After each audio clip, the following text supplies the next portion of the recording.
도난. 재미난 이야기 하나 들려드릴까요? 제가 실제로 겪은 일인데요. 이걸 잘만 요리하면 당신이 쓰는 탐정소설의 자료가 되지 말란 법도 없지요. 들으실래요? 네, 꼭 얘기해 달라고요? 네, 좋습니다. 영 말하는 솜씨가 없어서 듣기 괴로우시겠지만은 한번 이야기해 볼까요? 이건 절대로 지어낸 얘기가 아닙니다. 이렇게 토를 다는 이유는 지금까지도 몇 번 이 얘기를 남에게 해준 적이 있는데 워낙에 지어낸 이야기처럼 재미가 있다 보니까 당신 어디 소설책에서 따온 거 아니야? 같은 소리를 하면서 이 대부분의 사람들이 진짜 취급을 안 해주더라고요. 하지만 정말로 거짓 없는 사실이랍니다. 지금이야 이렇게 별 볼 일 없는 일을 하고 있지만은 3년 전까지는 일에 비해도 제가 종교에 종사하던 남자입니다. 이렇게 말하면 좀 잘나 보이겠지만 실은 별것 아니었어요. 어디 내세울 만한 종교가 아니었죠. 모모교라고요. 당신은 아마 잘 모르시겠지만은 천리교나 금광교의 친척 비슷한 겁니다. 물론 교리로 따지자면야 그야 온갖 잘나 보이는 그럴듯한 논리가 있기는 하지만요. 발상지라고 할 정도로 거창한 것은 아니지만은 그 종파의 본가가 모모현에 있는데 지 교당은 그 지방에서 제법 큰 마을이다 싶으면 대부분 다 있었습니다. 제가 있던 곳은 그 중에 N시에 있는 지 교당이었어요. 이 N시에 있는 교당은 수많은 지 교당 중에서도 가장 세력이 큰 곳이었지요. 그게 그곳의 주임, 이 교리로 따지면 꽤 까다로운 직책이 붙어 있습니다만 주임이라고 할 수 있죠. 그 주임이 저와 같은 고향 출신인데 오랜 친분이 있는 사람이었어요. 근데 아주 수완이 좋은 친구였습니다. 아니요. 결코 종교적인 깨달음을 얻었다는 소리가 아닙니다. 장사 수완이 훌륭했다고나 할까요? 종교의 장사 수완이라니 좀 이상하겠지만 신자를 늘리거나 기부금을 모으는 솜씨가 아주 훌륭했어요. 방금도 말했지만 저는 그 주임과 같은 고향이라는 인연으로 그게 몇 년도였더라. 그러니까 제가 27이었던 해였으니까 그렇지 지금으로부터 딱 7년 전이었네요. 그곳에 아주 입주를 해버렸어요. 사소한 실수로 직장을 잃은 때라 아무래도 뾰족한 수가 없어서 임시 방편으로 간단히 말하자면 더부살이를 하기로 작정을 한 거였죠. 근데 도무지 발을 뺄 수가 없더라고요. 그렇게 빈둥대는 사이에 점점 교리에도 익숙해지고 자연히 이런저런 일을 지시받기도 하고 이러다 보니까 결국에는 그 교당의 잡무 담당으로 기어이 뿌리를 내리고 말았죠. 햇수로 5년이나 거기서 지냈어요. 물론 저는 신자는 아니었습니다. 천성적으로 신앙심이 부족한 데다가 내막까지 알게 되는 바람에 말이에요. 심각하게 찌푸린 얼굴로 설법을 해대지만 사실 그 주임의 속을 뒤집어 보면 술은 마시지 여자는 밝히지 부부싸움이 끊일 날이 없었으니 신앙심이 생기겠습니까? 수완 좋은 사람에게 흔히 있을 법한 일이기는 하지만 주임은 바로 그런 남자였습니다.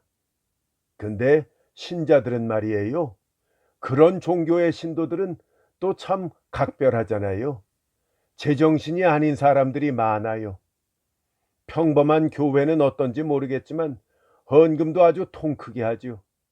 어쩜 저리 아까운 줄도 모르고 잘 갖다 바치는지 저같이 신앙 없는 사람 눈에는 신기하게 보일 정도니까요. 그러니 주임의 살림살이는 호합한이었죠. 신자들에게서 갈취한 돈으로 주식시장에 손을 댔을 정도니까요. 저는 원래가 잘 질리는 성격인지라 그때까지만 해도 같은 일을 2년 이상 계속한 적이 없었는데 그런 제가 5년이나 끈덕지게 그 교당에 붙어 있었던 것도 다 그 덕분이었어요. 자연스럽게 저도 수입이 넉넉했던지라 팔자가 편했거든요. 그럼 그런 좋은 직장을 왜 그만두었느냐? 자, 그게 바로 제가 이야기할 내용입니다. 그 종교의 교당이 벌써 10여 년 전에 지은 건물인데 제가 그곳에 갔을 때는 이미 파손된 곳도 많고 지저분하기도 했죠. 게다가 주임이 바뀐 뒤로 갑자기 신자가 늘어서 꽤 좁기도 했고요. 주임은 교당을 증축해서 넓히는 동시에 파손된 부분을 손질하기로 했습니다. 하지만 딱히 적립금이 있는 것도 아니고 본부에 말한들 다소 보조는 해주겠지만은 증축비 전액을 내줄 리는 없습니다. 결국은 신자들 주머니에서 기부금을 끌어내는 수밖에 없었지요. 비용이라고 해보아야 증축이니까 만엔 조금 못 되는 돈이면 충분하지만은 시골 지교당에서 그만한 기부금을 모으기는 아주 힘들어요. 아까도 말했듯이 만약 주임에게 장사 수완이 없었더라면 아마 그렇게 잘 풀리지는 않았을 거예요. 근데 주임이 기부금을 모집한 수법이 참 재미있습니다. 이 정도면 아주 사기라고 할 수 있죠. 먼저 신자 중에 제일 가는 갑부, 시에서도 인류로 꼽히는 상인 집안의 은퇴한 노인 말인데요. 글쎄 꿈에서 신의 계시를 받았다고 거드름을 피우면서 그 노인을 설득해서는 첫 기부로 3,000엔인가를 뽑아냈지 뭡니까? 이런 일에는 아주 도가 트인 사람이니까요. 이 3,000엔이 미끼가 되는 셈입니다. 주임은 그 돈을 현금 그대로 교당에 비치된 소형 금고 안에 넣어놓고 신자들이 올 때마다 참으로 갸륵한 행동입니다. 아무개 씨는 벌써 이렇게 큰 돈을 헌금하셨답니다. 하고 자랑스럽게 과시를 하는 동시에 예의 그 아주 그럴싸한 신의 계시를 써먹으니 감히 아무도 거절을 못하고 응분의 기부를 하게 되는 것이죠. 개중에는 비장의 저금까지 탈탈 털어서 신앙심을 증명하는 작자들도 있었으니까 순식간에 기부 금액이 늘어갔지요. 생각해보면 그런 편한 장사도 없어요. 고작 열흘 만에 5,000엔이나 모았으니까요. 이런 식으로 나가면 한 달도 되기 전에 예정했던 증축비를 문제없이 손에 넣을 수 있겠다면서 주임은 아주 입이 찢어졌지요. 그런데 말입니다. 큰일이 일어난 거예요. 어느 날 주임 앞으로 아주 얄궂은 편지가 날아왔지 뭡니까? 당신이 쓰시는 소설 속에서는 전혀 드문 일도 아니겠지만 실제로 그런 편지를 받으면 좀 당황스럽거든요. 그 편지 내용은 다음과 같습니다. 오늘 밤 12시를 알리는 시계 소리를 신호로 당신 수중에 모아놓은 기부금을 받으러 방문하겠다. 부디 조심하도록. 이런 내용이었어요. 참 별난 인간도 다 있는 게 도둑질 예고를 다 합디다. 어때요? 재미있지요? 가만히 생각해 보면 터무니없는 일이지만 그때만 해도 저는 새파랗게 질렸지요. 방금도 말했지만은 기부금은 모두 현금으로 금고에 넣어두고 수많은 신자들에게 자랑을 했으니 현재 교당에 뭉칫돈이 있다는 사실은 일부 사람들 사이에 훤히 알려져 있었지요. 우연히 나쁜 놈 귀에 들어가지 말라는 보장이 어디 있습니까? 그러니 도둑이 들어도 100번은 들었겠지만 시간까지 예고를 하고 찾아오다니 너무 이상하잖아요. 주임은 뭘 누가 장난친 거겠지 하면서 태평입니다. 그 말도 맞는 게 이 장난이 아니라면 굳이 조심하라는 편지를 보내는 도둑이 어디 있겠습니까? 하지만 말이에요. 이치로 따지자면 그야 그렇지만은 저는 아무래도 걱정이 돼서 못 살겠더군요. 조심하는 게 상책이지요. 잠시 이 돈을 은행에 맡기는 것이 어떻겠냐고 주임에게 권해봤지만은 이 친구 귓등으로도 듣지 않습니다. 그럼 최소한 경찰에라도 알려두자며 어렵사리 주임을 설득해서 제가 경찰서에 가기로 했습니다. 오후였어요. 옷을 갈아입고 바깥에 나가서 경찰서 방향으로 한 100m쯤 갔는데 마침 맞은편에서 너댓새 전에 호적 조사를 하러 온 일이 있어서 낯이 익은 경찰이 터덜터덜 걸어오는 장면과 딱 맞닥뜨렸지요. 그래 그 사람을 붙들고 실은 여차여차하다고 자초지종을 털어놓았습니다. 아주 힘세 보이는 털보 경찰이었는데요. 제 이야기를 듣자 갑자기 웃음을 터뜨리지 뭡니까? 에이, 이 자넨 세상에 그런 얼빠진 도둑이 있다고 생각을 하나? 한 방 먹은 거야, 한 방. 생김새는 우락부락했지만 성격 한번 화통한 남자더군요.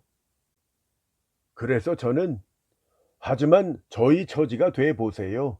섬뜩해 죽겠으니까 만일을 위해서 우선 조사해 주시면 안 될까요? 하고 그렇게 애원을 하자. 그럼 마침 오늘 밤은 내가 그 근처를 돌기로 되어 있으니까 그때 한번 가보지. 물론 도둑 따위 올 리가 없겠지만 어차피 가는 길이니까. 저 차라도 한 잔 끓여주게. 하고 끝까지 농담을 하더군요. 하지만 뭐 와준다니까 저도 안심을 하고 부디 잊지 마시라고 다짐을 한 뒤 그대로 교당에 돌아갔습니다. 자, 그날 밤입니다. 여느 때 같으면 야간 설법이 없는 한 9시쯤만 되면 자버리지만 이날 밤은 영 걱정이 돼서 잠이 안 오더군요. 저는 경찰과 한 약속도 있고 해서 차와 과자를 마련해 놓고 안쪽에 있는 방에서 그 방이 신자를 접견하는 응접실이었지요. 그 방 책상 앞에 앉아서 가만히 12시가 되기만을 기다렸습니다. 참 신기한 것이 장식단 위에 놓인 금고에서 눈을 뗄 수가 없더라고요. 그러는 사이 스리슬쩍 안에 있던 돈만 사라지는 게 아닌가 싶어서 말이죠. 그래도 다소 걱정이 되는지 주임도 이따금 그 방에 와서 저에게 말을 걸기도 했습니다. 왠지 밤이 어처구니 없을 만큼 길게 느껴지더군요. 마침내 12시가 다 되어가자 용케도 약속을 어기지 않고 낮에 본 그 경찰이 찾아왔습니다. 재빨리 안으로 들여서 금고 앞에서 주임과 경찰, 저 이렇게 세 사람이 둥그렇게 둘러앉아 차를 마시며 망을 보기로 했습니다. 아니, 망을 볼 생각이었던 것은 아마 저뿐이었는지도 모르지요. 주임도 그렇고 경찰도 그렇고 이 낮에 받은 편지 따위는 아예 문제 삼지도 않더군요.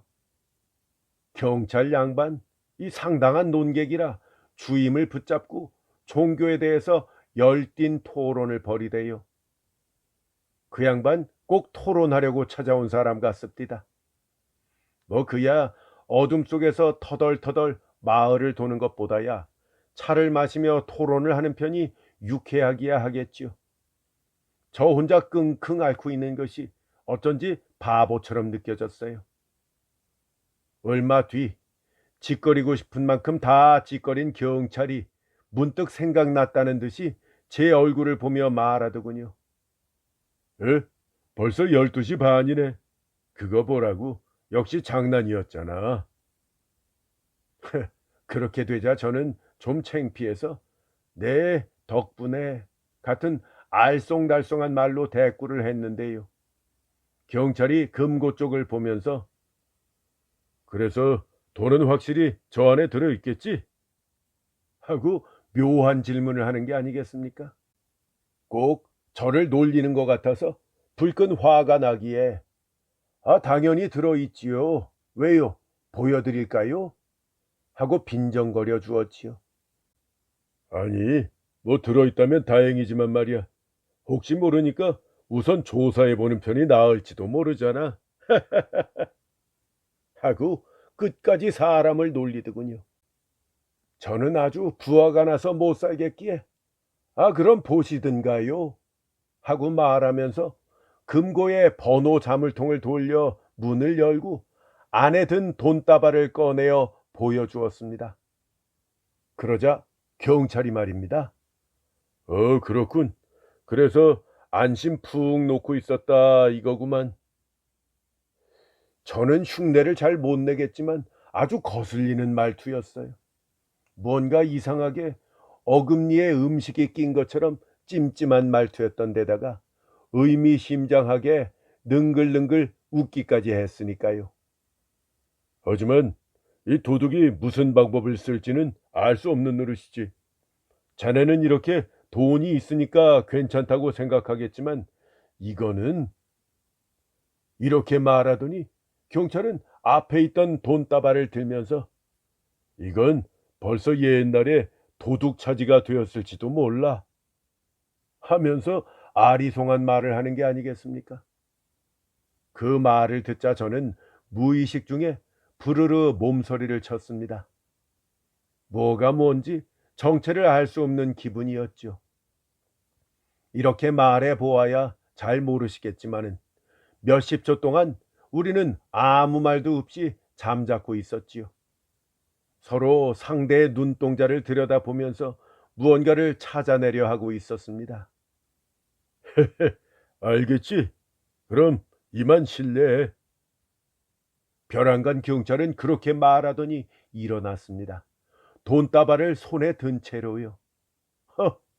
그리고 나머지 한쪽 손으로는 주머니에서 꺼낸 권총을 빈틈없이 우리 쪽으로 향한 채 말이에요. 밉살스럽지 않습니까? 그런 상황 속에서도 꿋꿋하게 경찰 같은 말투를 쓰면서 신뢰하겠다니요. 정말 간 큰 놈 아닙니까? 물론 주임과 저는 찍소리도 내지 못한 채 멍하니 앉아 있었습니다. 날벼락 같은 일이었으니까요. 아무리 그래도 그렇지 호적조사라는 명목으로 안면을 터두는 새로운 수법이 있을 줄이야 누가 알았겠습니까? 정말 저는 진짜 경찰이라고 철석같이 믿었다니까요. 놈이 그대로 방을 나가기에 돌아가려나 했더니 아니더군요. 나간 다음에 장지문을 빠끔히 열어놓고 그 틈으로 총부리를 들이밀어서 우리를 겨냥한 채 꼼짝 않고 있는 겁니다. 오랫동안 미동도 하지 않더라고요. 어두워서 확실하지는 않았지만 권총 위 공간으로 도둑놈의 한쪽 눈이 우리를 노려보는 것 같았어요. 네? 아셨나요? 역시 소설가는 다르군요. 맞습니다. 가느다란 끈에 매단 총을 상인방의 못에 걸어 늘어뜨려 놓고 마치 사람이 조준하고 있는 것처럼 속임수를 쓴 거였어요. 하지만 그때 우리는 그런 생각까지 할 마음의 여유가 없었습니다. 당장이라도 한 방 날아올까봐 이 공포에 질려 있었으니까요. 얼마 뒤에 주임의 아내가 그 권총이 노리고 있는 장지문을 열고 방에 들어오는 바람에 겨우 상황을 파악했지요. 우스웠던 거는 그렇게 돈을 훔쳐가는 경찰로 가장한 그 도둑놈을 주임의 아내가 친절하게 현관까지 배웅을 해 주었다는 사실입니다. 딱히 큰 소리를 내지도 않았고 소란도 없었으니까 거실에 있던 그 아내로서는 전혀 상황을 알 수가 없었던 것이죠. 거실을 지나치던 그 도둑놈은 실례 많았습니다 하면서 태연히 인사까지 했다더군요. 어머, 가시는데 나와보지도 않고 하며 주임의 아내도 조금 이상하게 생각했다고는 하는데 어쨌든 제 발로 나서서 현관까지 배웅을 해 주었다는 겁니다. 우습기 짝이 없지 뭡니까? 그 다음엔 이 자고 있던 고용인들까지 깨서 큰 소동이 벌어졌습니다만 이미 그때는 도둑이 1km 밖까지 달아난 뒤였습니다. 우연찮게 다들 대문간까지 뛰어나갔지요. 어두운 동네 좌우를 살피며 저쪽으로 달아났다, 이쪽으로 달아났다 하면서 쓸데없는 추측으로 시간을 보냈습니다. 깊은 밤이라 양쪽 상가 모두 문을 굳게 닫고 있어서 동네가 캄캄했지요. 4집 건너 한 집, 혹은 5집 건너 한 집 정도의 비율로 드문드문 처마 밑에 동그란 등농이 쓸쓸하게 빛날 뿐이었어요. 그런데 말입니다. 맞은편 골목에서 불쑥 검은 그림자 하나가 나타나서 우리 쪽으로 다가오는데 암만 해도 경찰 같지 않습니까? 그것을 본 저는 아까 그 도둑이 우리에게 덤빌 작정으로 다시 걸음을 돌렸나 싶어서 깜짝 놀랐어요. 엉겁결에 주임의 팔을 붙잡고는 잠자코 그 방향을 가리켰습니다. 하지만 그는 그 도둑놈이 아니라 진짜 경찰이었습니다. 우리가 와글와글 소란을 피우는 것을 본 경찰이 이상하다 싶었는지 무슨 일이냐고 물었지요. 주임과 제가 마침 잘 되었다, 사연 좀 들어보아라 해서 도난 과정을 이야기했어요. 그러자 경찰 말이 지금 쫓아가 보아도 아무 소용이 없으니 자신이 서로 돌아가서 곧바로 비상선을 치도록 조치하겠다. 물론 그놈은 가짜 경찰이 분명한데 그런 차림새로는 사람 눈에 잘 뜨일 테니 틀림없이 잡을 수 있다. 안심하고 있어라. 하면서 도난 금액과 도둑의 외모 따위를 꼬치꼬치 묻고 수첩에 기록한 다음 방금 온 방향으로 황급히 돌아갔습니다. 경찰의 말투로 보아서는 아주 간단하게 도둑을 붙잡아 돈을 돌려받을 수 있을 것처럼 들렸기 때문에 우리도 큰 기대를 하면서 한시름 놓았습니다만 천만의 말씀, 그렇게 술술 풀릴 리가 없지요. 오늘은 경찰이 연락을 하려나 내일은 빼앗긴 돈을 돌려받으려나 하면서 매일같이 그 이야기만 하면서 세월을 보냈습니다. 하지만 닷새가 지나고 열흘이 지나도록 아무 소식이 없지 않겠어요. 물론 그 사이에도 종종 주임이 경찰서에 찾아가서 진행 상황을 물어보기는 했지만 도통 돈을 돌려받을 것 같지 않았습니다. 경찰들 정말 냉담해. 그래가지고는 도둑 못 잡는다고. 경찰의 수사 방식에 진절머리가 난 주임은 사법주임은 건방진 녀석이라든가, 얼마 전 그 경찰은 그렇게 장담을 해놓고 요사이는 자기 얼굴만 보면 도망치기 바쁘다든가 가지가지 불평을 늘어놓게 되었지요. 보름이 지나고 한 달이 지났지만은 역시 도둑은 잡히지 않았습니다. 신자들도 회합 따위를 하면서 요란을 떨었지만은 워낙에 그런 종교의 신자들이다 보니까 뾰족한 생각 하나 나오지 않았습니다. 그래서 도둑 맞은 돈은 도둑 맞았다 치고 경찰에 일임한 다음 새롭게 기부금 모집에 착수하게 되었습니다. 그리고 예의 그 주임의 교묘한 언변으로 상당한 성과를 거두게 되었고 결국 예저간 액수에 가까운 돈을 모아서 증축은 계획대로 잘 진행되었습니다만 그 부분은 이 이야기와 상관이 없으니까 생략하기로 하겠습니다.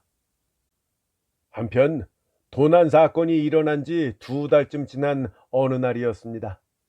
저는 볼 일이 있어서 A시에서 약 1-20km 떨어진 Y초까지 가게 되었습니다.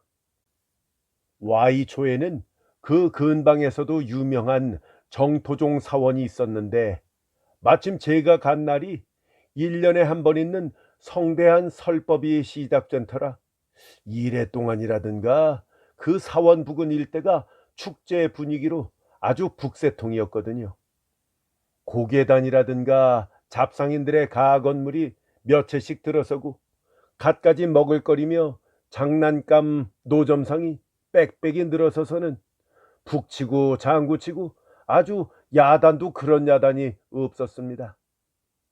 볼일을 마친 저는 딱히 서둘러 돌아갈 필요도 없는 데다가 계절은 화창한 봄날인지라 활기찬 음악과 사람들 목소리에 이끌려서 무심코 그 복작복작한 곳으로 가서 저쪽에서는 공연을, 이쪽에서는 행상꾼을 이 사람들 어깨 너머로 기웃거리며 돌아다녔지요. 그게 뭐였더라? 아마 치통 치료제를 파는 약장수 무리였을 거예요. 덩치 좋은 남자가 두꺼운 막대기를 휘두르면서 뭔가 짓거리는 모습이 수많은 사람들 머리 사이로 보이더군요. 워낙 재미있어 보여서 저는 둥그렇게 둘러싼 사람들 주위를 여기저기 기웃거리면서 가장 잘 보일 듯한 장소를 찾아 걸어 다녔지요. 그런데 말입니다. 그 구경꾼들 틈에 있던 시골 신사풍의 남자 하나가 등 뒤를 휙 돌아보더라 말입니다. 그 남자를 본 저는 깜짝 놀라서 얼떨결에 출행낭을 치려고 했지요. 그 남자의 얼굴이 언젠가 보았던 그 도둑과 똑같이 생겼더라고요. 다만 한 가지, 경찰 변장을 하고 있던 때는 코 밑에서 턱까지 온통 수염을 기르고 있었는데 그때는 깔끔하게 면도를 했다는 점만 다르더군요. 어쩌면 그 수염은 얼굴형을 바꾸기 위해서 붙인 것이었는지도 모르지요. 정말 놀랐어요. 처음에는 달아나려고 자세까지 잡았지만은 상대를 자세히 살펴보니까 별반 저를 알아본 것 같은 눈치가 아닌 것이 다시 고개를 돌리고 가만히 원 안에서 하는 이야기에 집중을 하더군요. 우선은 안심이다 싶어서 그 자리를 떠나 조금 떨어진 어묵장수 천막 뒤에서 몰래 그 남자를 주시했습니다. 아주 가슴이 방망이질을 하더라고요. 첫째는 무섭기도 했고 둘째로는 도둑을 찾아냈다는 기쁨도 있었기 때문이죠. 어떻게든 이 녀석의 뒤를 밟아서 주소를 확인하고 경찰에 신고를 할 수만 있다면, 그리고 혹시라도 훔쳐간 돈이 일부나마 남아있다면 주임을 비롯한 신자들이 얼마나 좋아하겠어요. 그렇게 생각을 하니까 어쩐지 제가 극중인물이라도 된 양 이상하게 흥분이 되더라 이 말입니다. 하지만 조금 더 살펴보고 이 남자가 정말 그때 그 도둑인지 아닌지를 확인할 필요가 있었습니다. 사람을 잘못 보았다가는 큰 코 다칠 수 있으니까요. 한동안 기다리자니까 그가 사람들 무리에서 떨어져 어슬렁어슬렁 걸어 나왔습니다. 그런데 보니까 일행이 하나 있더라고요. 그때까지는 깨닫지 못했는데 아까부터 그 남자 옆에 같은 차림새를 한 남자가 서 있었는데 아마 친구였던 모양입디다. 뭐 한 놈이든 두 놈이든 미행하는 데는 변함이 없다 싶어서 저는 들키지 않도록 조심조심 사람이 많으니까 4, 5미터 간격으로 그들 뒤를 쫓았습니다. 당신은 혹시 이런 경험이 있으신가요? 누구를 미행한다는 거? 참 힘든 일이더군요. 너무 조심하다 보면 놓칠 것 같고 놓치지 않으려다 보면 아무래도 내가 위험에 노출될 수밖에 없어서 소설로 읽는 것처럼 이 미행이 그리 쉬운 일이 아니더라고요. 그래 그 둘이 2, 300m쯤 가다가 한 음식점으로 들어갔을 때 저는 다행이다 싶었지요. 근데 그때 그들이 음식점으로 들어가려는 그 순간에 말이에요. 저는 다시금 엄청난 사실을 발견했습니다. 뭐냐? 두 사람 중 도둑이 아닌 쪽 남자의 얼굴이 거참 희한한 노릇 아닙니까? 도둑을 잡아주겠다고 했던 그때 그 또 한 명의 경찰을 쏙 빼닮았더라고요. 아니, 잠깐만요. 이제 다 알겠다니 아무리 당신이 소설가라도 그건 좀 섣부른 판단이에요.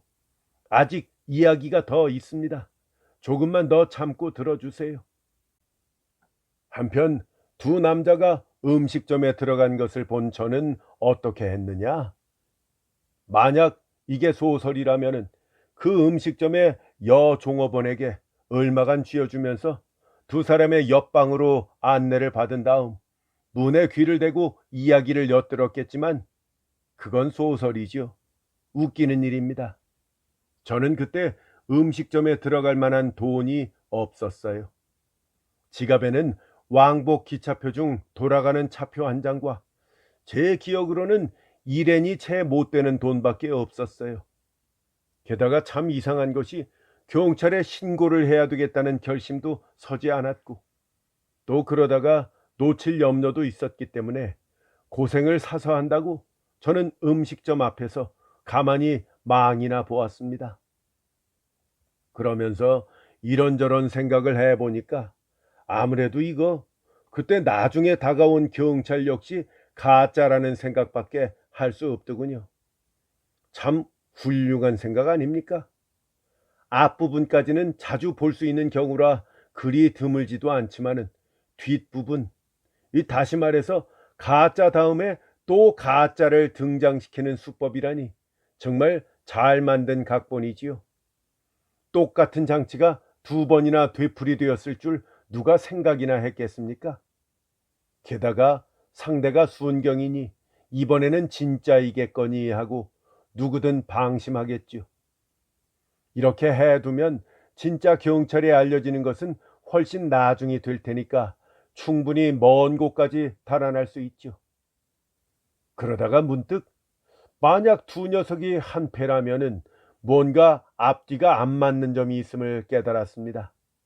네, 그래요. 바로 그 점입니다. 이 교당의 주임이 그 뒤로 번번이 경찰서에 출두를 했으니까 뒤에 나타난 경찰도 가짜였다면은 금세 알았을 겁니다. 이제 저는 뭐가 어떻게 돌아가는 것인지 하나도 모르겠더군요. 한 1시간이나 기다렸을까요? 마침내 두 사람은 벌건 얼굴로 음식점에서 나왔습니다. 저는 물론 그들의 뒤를 밟았고요. 그들은 복잡한 장소를 벗어나 점점 한적한 곳으로 걸어갔는데요. 어느 길모퉁이에서 잠깐 걸음을 멈추고 서로 고갯짓을 하더니 그대로 두 사람은 헤어져 버렸습니다. 저는 누구 뒤를 밟아야 할지 갈팡질팡하다가 결국 돈을 들고 사라진 쪽, 다시 말해 처음 발견한 남자를 미행하기로 했습니다. 그는 술에 취한 상태여서 약간 비틀비틀하면서 변두리 쪽으로 걸어갔습니다. 주위가 자꾸만 더 한적해져서 미행하기가 여간 어려운 게 아니었어요. 저는 100m나 떨어져서 될수록 처마 밑에 그늘진 곳을 골라가면서 조심조심 따라갔지요.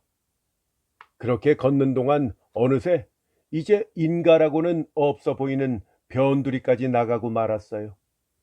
보니까 앞쪽으로 자그마한 숲이 있고 안에는 뭔지 모를 신을 모신 사당을 에워싸도록 조성한 숲이라고 해야 되나? 그쪽으로 남자가 척척 들어가지 뭡니까? 저는 영 기분이 으스스하더군요. 설마 녀석의 거처가 그 숲속에 있을 리가 있나요? 차라리 단념하고 돌아갈까도 생각했지만 일껏 여기까지 미행을 해놓고 이제 와서 중지하기가 아까워서 저는 용기를 내서 다시 그 남자의 뒤를 밟았습니다. 그렇게 숲속에 한 발짝 발을 들여놓았을 때였어요. 저는 흠칫 놀라서 나도 모르게 그 자리에 얼어붙고 말았습니다. 멀찌감치 앞서갔을 줄로만 알았던 그 남자가 뜻밖에도 커다란 나무 둥치 뒤에서 획 튀어나와서 제 코앞에 버티고 서 있는 게 아니겠습니까? 그는 교활한 웃음을 띄우며 저를 빤히 보고 있더라고요. 저는 당장이라도 덤벼들겠구나 싶어서 엉겁결에 방어 자세를 잡았는데 놀랍게도 상대는 야, 이거 오랜만인데? 하고 마치 친구라도 만난 듯한 어조로 말을 걸지 뭡니까? 아이고, 세상에 이리 뻔뻔한 인간도 있구나 싶어서 혀를 내둘렀지요. 언제 한번 인사차 가려고 생각 중이었지 하면서 그 녀석이 짓거립디다. 그때는 정말 통쾌하게 당했어. 제법 잘났다 싶은 나도 자네 대장한테는 감쪽같이 한 방 먹었지. 자네 돌아가면 안부나 좀 전해주게. 이게 뭔 소리입니까?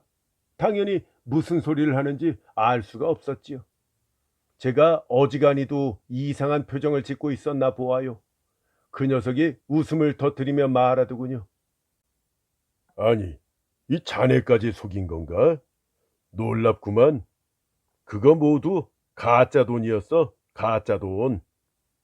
만약 진짜였다면 5천엔이나 되니까 제법 짭짤했을 텐데 말이야.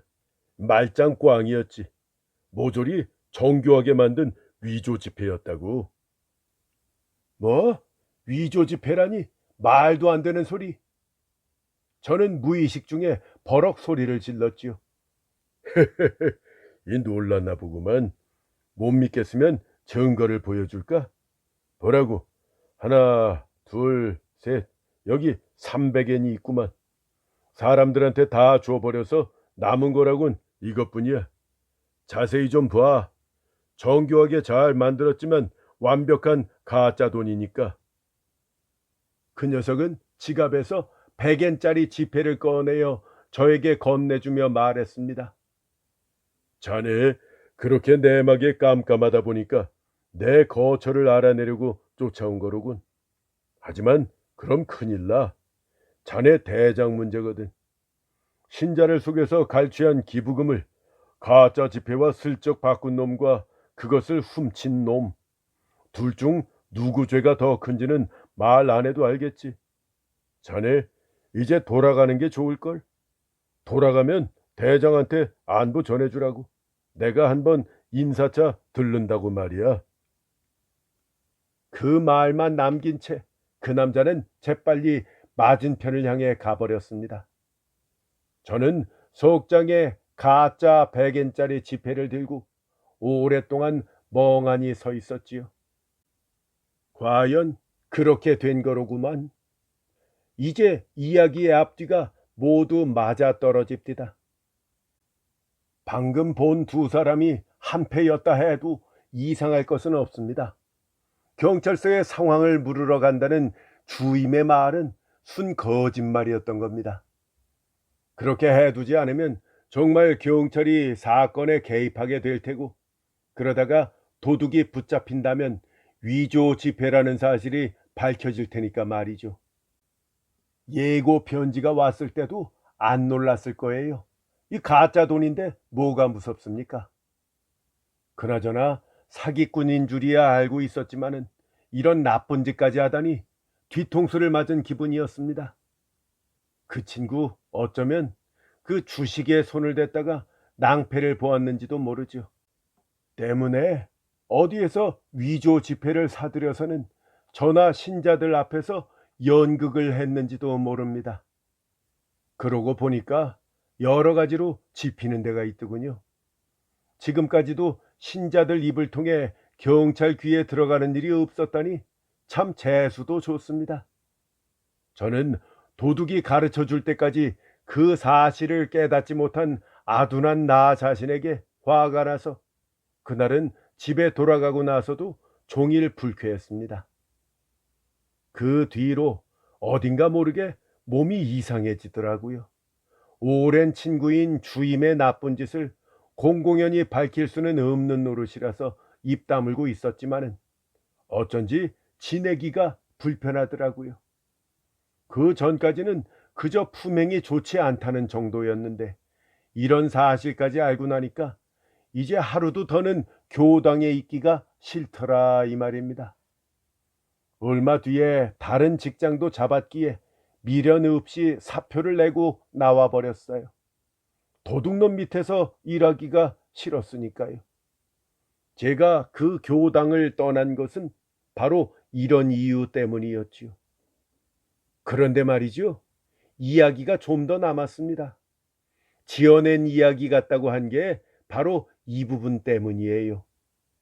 그 위조 지폐라는 300에는 추억이다 싶어서 그 뒤로도 줄곧 지갑 속에 간직하고 있었는데요. 어느 날 제 마누라가 위조 지폐인 줄을 모르고 그중 한 장을 월말 정산 때 사용해 버린 거예요. 하기야 그때가 보너스를 받은 달이라서 저 같은 가난뱅이의 지갑에도 얼마가는 목돈이 들어있게 마련인지라 마누라가 오해를 할 만도 했지요. 허, 근데 그게 글쎄 무사히 통용이 된 거예요. 어때요? 제법 재미있는 이야기죠? 도대체 어떻게 된 얘기냐고요? 아니 뭐 그거야 나중에 따로 조사를 해보지 않았으니까 지금도 모릅니다만 제가 그때 가지고 있던 300엔이 위조 지폐가 아니었던 것만큼은 사실입니다. 나머지 두 장도 계속해서 마누라의 봄 옷값으로 나갔으니까요. 도둑 녀석, 그때 실은 진짜 지폐를 훔쳤으면서 제 미행을 따돌리기 위해서 위조 지폐도 아닌데 위조 지폐라고 말해서 저를 속였는지도 모르죠. 그렇게 아낌없이 내주면 더구나 10엔이나 20엔 같은 푼돈이 아니니까 누구든 쉽게 속아 넘어가지요. 실제로 저도 도둑의 그 말을 그대로 믿고 딱히 심각하게 조사도 안 해보았으니까요. 하지만 그렇게 되면 주임을 의심한 점은 정말 미안하게 되지요. 그리고 또 한 사람, 도둑을 잡아주겠다고 큰소리친 그 경찰 말이에요. 그 사람은 대체 진짜였을까요? 가짜였을까요? 제가 주임을 의심한 동기는 그 경찰이 도둑과 함께 음식점에도 들어가고 했기 때문인데 이제 와서 생각을 해보면 그 남자는 진짜 경찰이지만 나중에 도둑에게 매수당했는지도 모르겠어요. 또 어쩌면 직무상 그렇게 범인으로 지목한 남자와 친해져서 요컨대 탐정 노릇을 하고 있었는지도 모르고요. 주임의 평소 행실이 행실이다 보니까 저도 그만 그렇게 단정해버리고 말았던 겁니다. 뭐 그 외에도 여러 가지로 생각할 수 있어요. 가령 도둑 녀석 위조 지폐를 주려고 했는데 실수로 진짜를 저에게 줬다고 생각할 수도 있지요. 뭐 이거 끝이 워낙 흐지부지해서 이야기가 결말이 나지 않는 것 같기는 한데 혹시 탐정 소설로 쓰시게 되면 이 중에 어느 한쪽으로 결말을 내면 되지 않겠습니까? 뭐 어쨌든 재미있으니까요. 아무튼 저는 도둑한테 받은 돈으로 마누라의 봄옷을 사줬으니까 말입니다.